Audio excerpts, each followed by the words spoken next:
Sérgio Moro, hein? E o Sérgio Moro, gente? E o Sérgio Moro, olha aqui, ó. Vou trazer um material especial para vocês. Diz que o Sérgio Moro está processando essa jornalista aqui, né? A Daniela Lima, né? Que falou isso aqui, ó. Serginho Moro ficou indignado, ó. Vamos ver aqui. De 40 minutos de um grampo feito com escuta ambiental, com um policial federal se passando por secretário dentro do escritório do delator, com o então presidente do Tribunal de Contas do Estado. E neste grampo, o presidente do Tribunal de Contas do Estado questiona os métodos de Moro, diz que Moro age como policial, promotor e juiz e que ele está, de fato, buscando cercar as autoridades do Estado. É isso o que está ali. Além disso, hoje, na coluna, você entende que desembargadores do Tribunal Regional da 4ª Região, o que é isso? É a instância que supervisiona as decisões da primeira instância, ou seja, do próprio Sérgio Moro, quando juiz. Desembargadores relatam terem sido filmados e, inclusive, de novo, em grampos produzidos por um outro delator, um advogado chamado Sérgio Costa, escuta gravação em câmera colocada em gravata. Eles dizem, tenho medo de ter sido gravado, tô com medo de que isso vaze, e contei para minha mulher que eu estava numa festa. As gravações têm teor íntimo, não parte só de um desembargador, são vários, e esses desembargadores, segundo entende hoje, ou acusam esses delatores hoje no Supremo, foram pressionados a abraçar a agenda de Moro enquanto juiz por conta da existência dessas gravações. E aí você me pergunta, diferentemente do que está dizendo o ex-juiz aqui, tem novidade? Não é que tem novidade, tem muita novidade. É uma prova documental de que ele ocultou de instâncias superiores não só gravações que deveriam ter submetidas para que a Justiça dissesse, o Superior Tribunal de Justiça, nesse caso, o STJ, este presidente do Tribunal de Contas precisa ser investigado, esse desembargador precisa ser investigado, esse não sei, porque ele não poderia investigar. Mas, o Sérgio Moro. Isso nunca foi remetido para as instâncias superiores. Ao contrário, ficou nas calendas da 13ª Vara. Tá aí escondidinho ali na caixa amarela, parece que tinha uma caixa amarela, né, na 13ª Vara, né?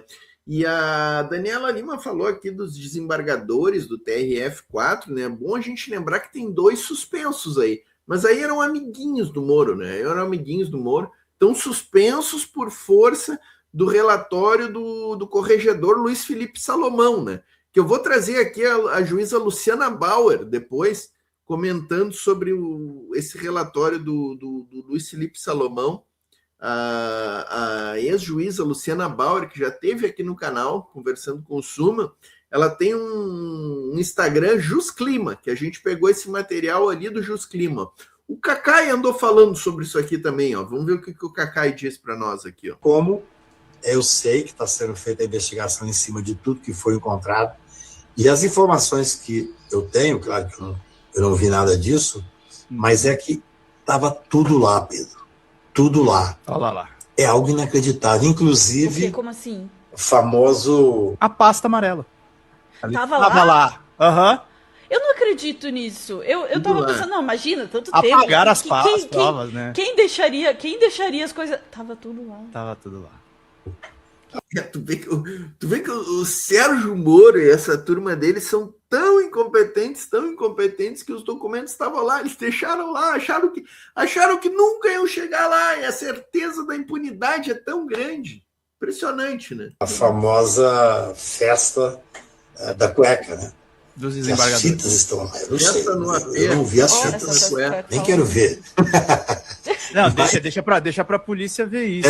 Deixa pra polícia. Agora, Cacai, dependendo do que sair dessa toca, que estão falando do Moro querer disputar governo do Paraná. Isso não tem olha, não vai acontecer isso. Eu acho que se 10% do que eu estou ouvindo for verdade, nós vamos ter conseguido passar limpo os crimes da República de Curitiba. Pode esperar e pode anotar isso e me cobrar dentro de um mês.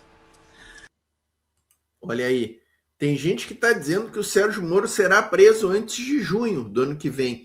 E em relação à eleição dele no Paraná, o que eu andei sabendo aí é que nenhum partido quer, né? O União Brasil, que é o partido do Sérgio Moro, já teria dito para ele, não, nós não vamos aceitar a tua candidatura ao governo no Paraná.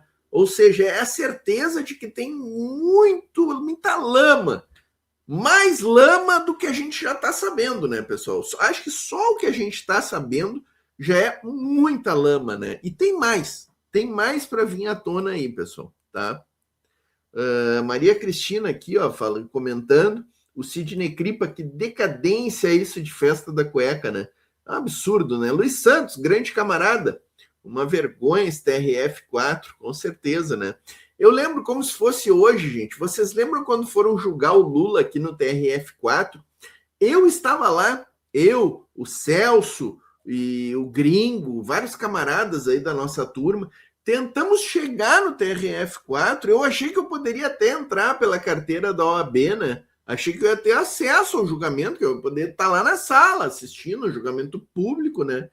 Gente, assim, o esquema de guerra que foi feito em Porto Alegre para que ninguém chegasse a quilômetros do julgamento e do TRF foi uma coisa impressionante. Então, essa turma do TRF é uma vergonha, como diz o Luiz Santos. É uma vergonha e eles devem também muita explicação para o povo brasileiro, né? Muita explicação. Olha a juíza Luciana Bauer aqui, ó. Há 1 ano e meio. Juíza Luciana Bauer, que foi, segundo ela, depoimento dela, o Sérgio Moro encontrou ela no elevador e pegou ela pelo pescoço e disse que ela era para ela ficar quieta. Vamos ver se ela fala sobre isso aqui nesse vídeo. Na gaveta do senhor Gonê, ótimo procurador-geral da República, ovacionado pelo caso Bolsonaro, dormita o relatório do CNJ, perfeito, que fala 4 tipos de crime contra a Gabriela, contra o Moro, contra o Deltan, contra toda a laia ali. Uso da justiça para proveito próprio, para proveito político, prevaricação, falsidades. Tem relatório do TCU que não está em baila, mas que também fala sobre os desvios do dinheiro, que possivelmente tem ali improbidade administrativa. O CNJ, o órgão máximo, a cúpula do judiciário, fez isso. E todo o judiciário, os juízes federais do Brasil todo dormem em paz enquanto esse documento está na gaveta do senhor Gonê. Que justiça é essa desse país, gente? Já falei várias vezes aqui na Voz Trabalhadora, inclusive acho que semana passada, retrasada, com o Celso, que erro do Lula reconduzir o senhor Paulo Gonê. O senhor Paulo Gonê tem esse relatório do CNJ aí contra esses lavajatistas canalhas, arquivado lá numa gaveta da PGR. Tem o relatório da CPMI da Covid-19, que indiciou mais de 60 pessoas, tá lá, 60 nomezinhos de pessoas responsáveis pelas mortes da Covid no Brasil, também está na gaveta do senhor Paulo Gonê. Então, esse foi um grande erro do presidente Lula, reconduzir o senhor Paulo Gonê à PGR, porque ele é um péssimo PGR. Ele é um péssimo... é Portinho, mas denunciou os golpistas. Foi só o que ele fez em 2 anos. Em 2 anos foi a única coisa que o Paulo Gonê fez pelo Brasil, foi denunciar esses golpistas. E demorou ainda. Demorou 1 ano e pouco para denunciar esses caras. Então, assim, esse é um grande erro do presidente Lula. Então, o que temos é isso. Eu saí da justiça porque eu tinha certeza que eu ia ser barbaramente punida por absurdos, como o Apio está sendo punido. O Apio, a cada mês ele entra num PAD. Cada mês ele entra num PAD.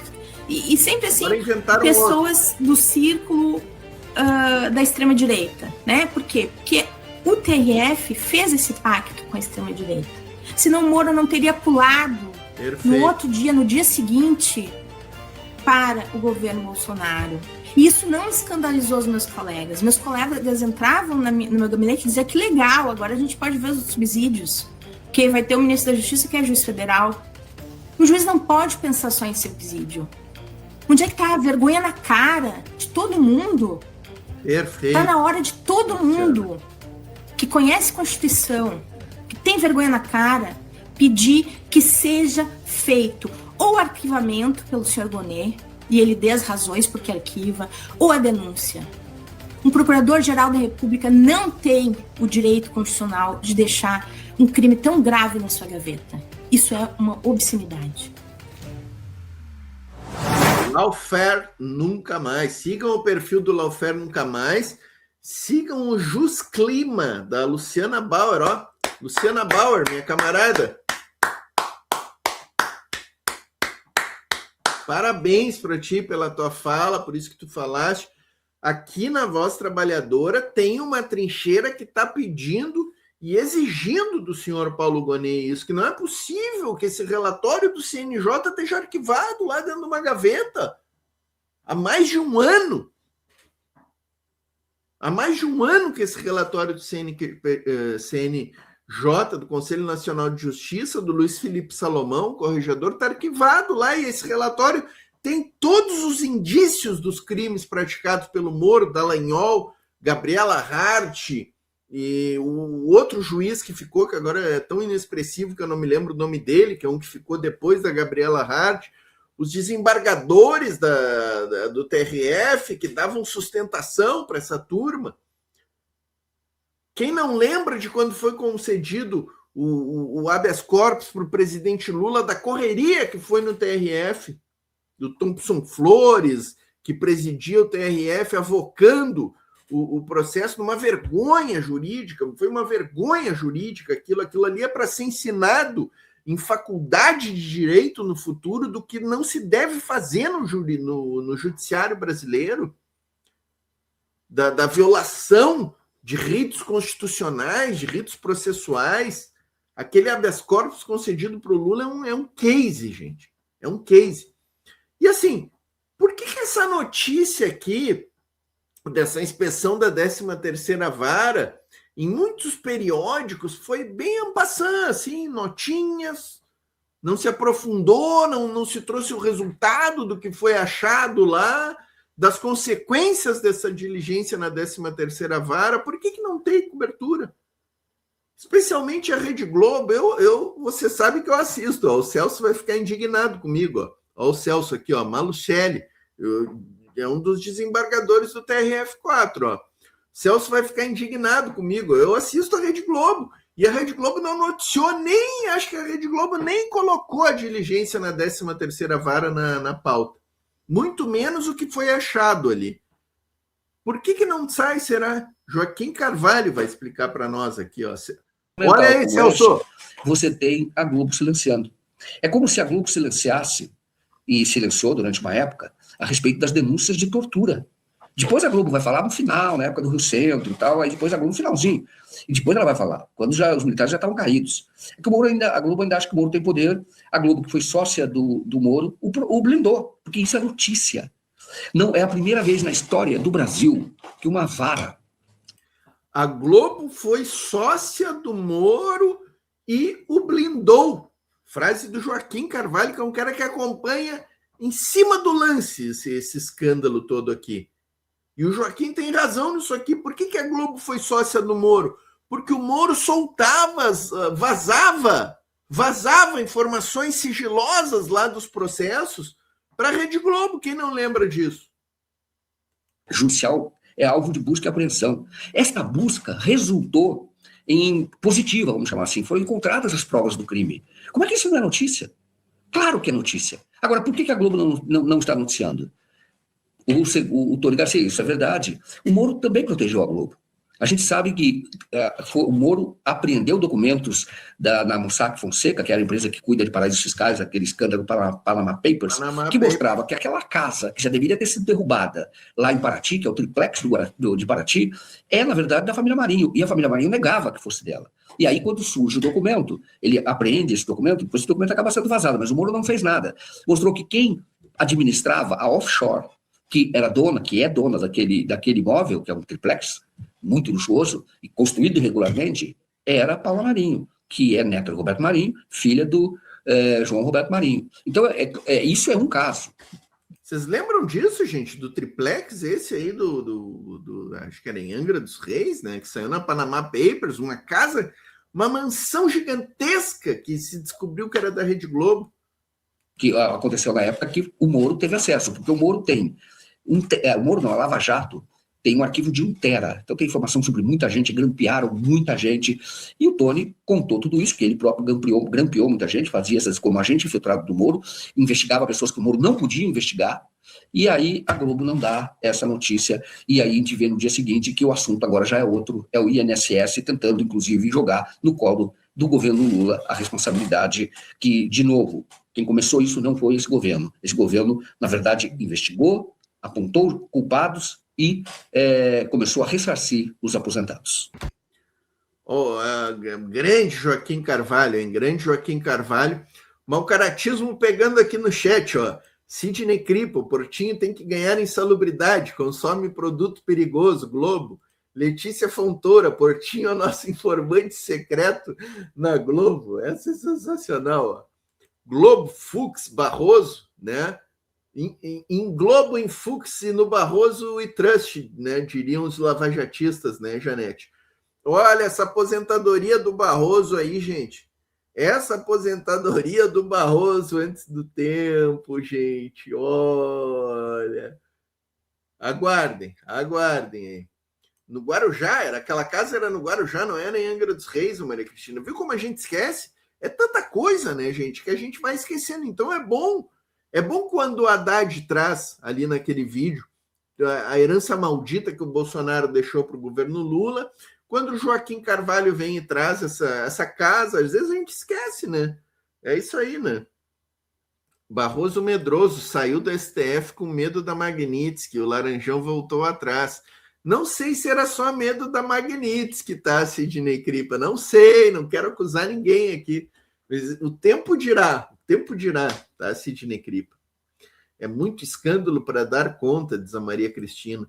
Pessoal, eu tinha separado aqui um vídeo do Tony Garcia, mas já me alonguei demais nesse tema do Moro aqui. Eu quero, antes de fechar a live, abordar a Venezuela, né? Questão que acho que a gente tem que tratar de Venezuela em todo e qualquer espaço que a gente tenha aqui no canal, né? Maurício Rorato, nosso correspondente avançado no ABC Paulista, na Grande São Paulo, né?